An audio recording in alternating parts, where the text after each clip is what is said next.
back to earlier tradition, and Gabriel is mentioned in the Bible, the book of Daniel. Michael, I believe, is also mentioned a couple times in the Bible. And then in rabbinic literature, you have 4 archangels: Michael, Gabriel, Raphael, and Uriel. Michael and Gabriel are the 2 major archangels in rabbinic tradition. So I think we talked about prophets and their ability to interpret dreams, right? So I wanted to tie that in. And but we also know that our tradition says that there's no more prophecy.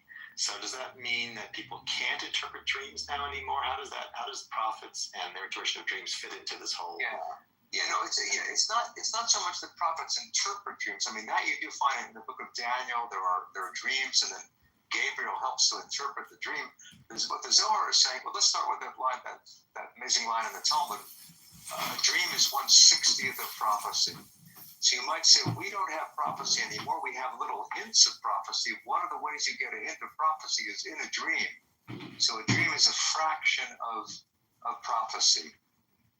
But then the question of interpreting the dream, what's significant in the Zohar passage is that human interpretation has great power. You're not so much waiting for God to interpret the dream.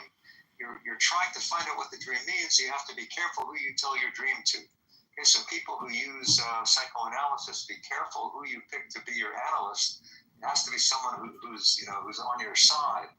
That could raise. Certainly, people could object to that and argue that out of the room very quickly. But the Zohar is comparing dream to prophecy, but not equating them. As your question of prophecy has ceased, that is a good rabbinic notion. That with the last of the biblical prophets, Malachi, prophecy ceased. Not everyone accepted that. In the Middle Ages, you have debates. Could what's called the Holy Spirit, Ruach HaKodesh. Ruach HaKodesh still manifests, maybe a slightly lower rung than prophecy, but still being inspiration.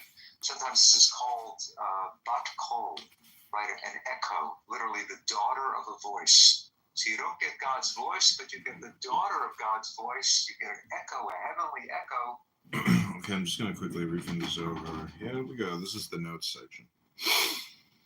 Korban and Olah drawing near and ascending. Korban and offering a sacrifice. The root kurv means to draw near. Why Korban, the final Hebrew letter Nun, seems superfluous. Korban, the drawing near, Rabbi Shimeon reads the word as Queruvan, the final Nun, is understood as a pronominal suffix meaning the. Thus the word means the drawing near of the holy crowns, the Sephirot. This interpretation originates in Bahir. Why is it called Korban? Because it draws near the holy forms, another reading the holy powers.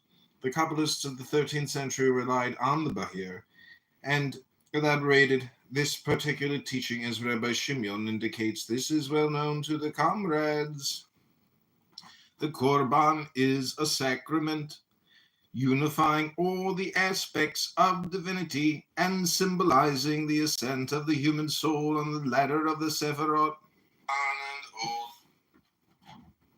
Somehow that's seen as a kind of inspiration, a kind of Holy Spirit that could make up for the lack of prophecy. Alex has been waiting patiently, so I'm going to unmute him to ask his question. Thank you. Hello, Daniel. So my question, if you could say a few words about Sephirot hierarchy, how one should understand it? Is it like the higher ranks or the higher Sephirot more kind of challenging to comprehend, goes from top to down, and specifically the Tiferet is below Gevorah and Hesed, and what does it mean? So what was the last thing specifically? What about Gevorah? Tiferet is below Gevorah and Hesed. How to understand such? Okay. Let's take a look again at the diagram. So this diagram is very helpful, but it's also problematical because it means that Shekhinah is down here, and we go up level by level. The Zohar did use the word rungs. I mentioned Sulam HaAliyah, the ladder